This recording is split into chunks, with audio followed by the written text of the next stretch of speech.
चाषी भाई मैंने अच्छा चाषी भाई मान बहुत बड़ भल खबर आसी ओके। तो कौन अच्छे भल खबर आपको कहबी जो मैंने सब प्रकार मैंने सरकारी स्कीम विषय में अपडेट पाइबा चाहते आम चैनल को सब्सक्राइब करूँ पाखे बेल आइकन ऑन कर रखा देखो कौन अच्छी भल खबर चाषी मानी चलते मुझे आपको कहूँ देखो आसंता 3 ରୁ 4 दिन भितर चाषी मानू अदिनिया वर्षा जनित फसल क्षतिर मिल क्षतिपूर्ण राज्य रिलीफ कोड अनुसार दिज्व आर्थिक सहायता अदिनिया वर्षा जनित क्षति को प्राकृतिक विपर्य बोली घोषणा करने सह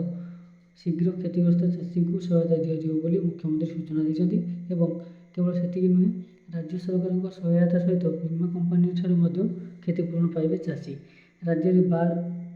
16 जिले में 6,66,720 जन चाषी 33% अधिक फसल क्षति होता बेले सरकार पाखे यह रिपोर्ट पहुँची अदिनिया वर्षा फसल क्षति होबार भरण पोषण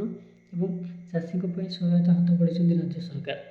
अदिनिया वर्षा जनित क्षयक्षति प्राकृतिक विपर्य भाव घोषणा कर मुख्यमंत्री भुवनेश्वर कृषि ओडिशा कार्यक्रम उद्घाटन समारोह में मुख्यमंत्री घोषणा कर घोषणाटी मुख्यमंत्री से समारोह में घोषणा कर देखो मुख्यमंत्री माझी कहते अदिनिया वर्षा को प्राकृतिक विपर्य भाव धराई टेस्ट डिजास्टर रिलीफ पांठि SDRF राज्य प्राकृतिक विपर्य रिलीफ पांठि क्षतिग्रस्त चाषी को आर्थिक सहायता दिज्व कहते 33% ताठू अधिक क्षयक्षति होता चाषी को मिल क्षतिपूरण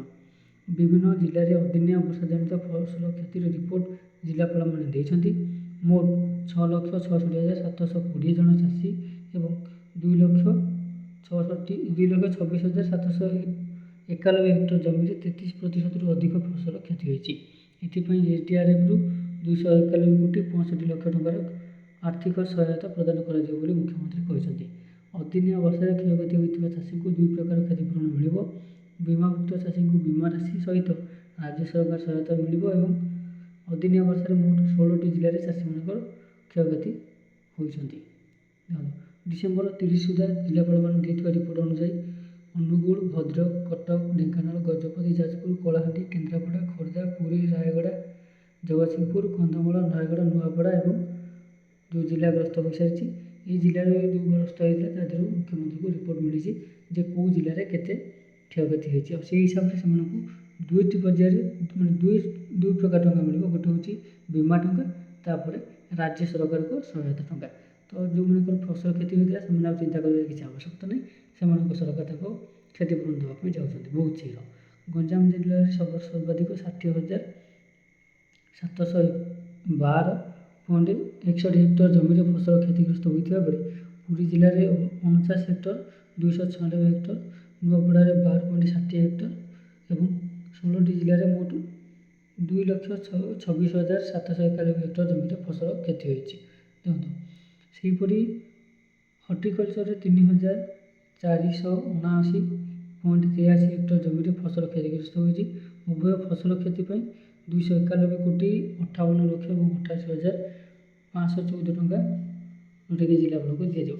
देखो जो मन क्षति होती सरकार केमी कौ टाइप्र कौ प्रकार सहायता करेंगे से पूरा जोरदार चलती जमी चाषी मान क्षति बहुत शीघ्र पूर्ण हो जाओ 3 ରୁ 4 दिन भितर चाषी पाखे क्षतिपूरण राशि पहुँचो राजस्व विपर्य परिचालन मंत्री सुरेश पूजारी कहते 15 दिन भितर बीमा कंपानी गुड़िक पंजीकृत चाषी को सहायता प्रदान करेंगे लास्ट पर्यटन देखो आप बहुत भल अपडेट अच्छी ओके तो देखो तेज चिंतार कथा है भाग चाषी को मिलनी राज्य सरकार सहायता यहीटा हूँ सब बड़ क्षति जे आम ओडिशा जीतक चाष जो मान जमी अच्छी से 30 ରୁ 40% भाग चाषी मैंने चाष करते सरकार यहाँ भल भाव जानते कि से कौन प्रकार सहायता ना यहाँ हूँ सब बड़ क्षति सब बड़ दुखर कथा देखो भाग चाषी को मिलना राज्य सरकार सहायता कारण भाग चाषी को क्षतिपूरण मिलवा नहीं आईन न क्षेत्र में कौन कर विचार कर मंत्री कहते पुरी त्रिनाथ मल्लिक जोटा कि आपने जानते ये जो टाइप्र अपडेटा थी निश्चित भाव में खुशीर कथा जो मान वर्षार क्षयक्षति होता